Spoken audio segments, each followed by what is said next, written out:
Septembre. Ces tomates bio sont les premières cueillies par Mathieu Lemouzy. Ce jeune maraîcher a installé cette serre en mai dernier. Objectif, produire des fruits et légumes exempts de pesticides ou autres herbicides chimiques. Sa volonté, faire pousser des espèces rares. Il cultive entre autres 9 variétés de tomates. Je les sélectionne en fonction donc, du goût, donc des qualités gustatives et nutritionnelles, parce que je sélectionne uniquement des variétés rares et anciennes.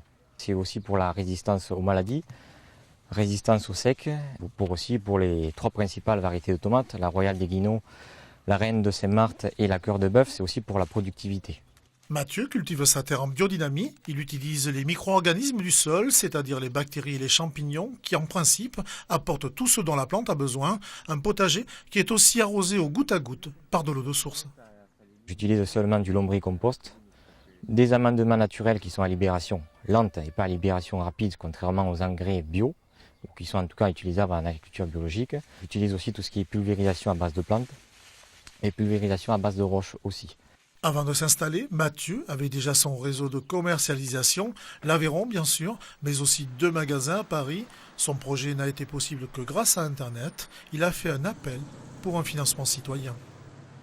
Ça a été une réussite puisque j'ai eu 62 contributeurs qui ont permis donc d'atteindre 125% du financement, donc un peu plus de ceux qui étaient prévus à la base. Mathieu cultive aussi 250 plantes aromatiques médicinales et médiévales, des végétaux destinés à la cuisine ou à l'élaboration d'infusions et de sirops.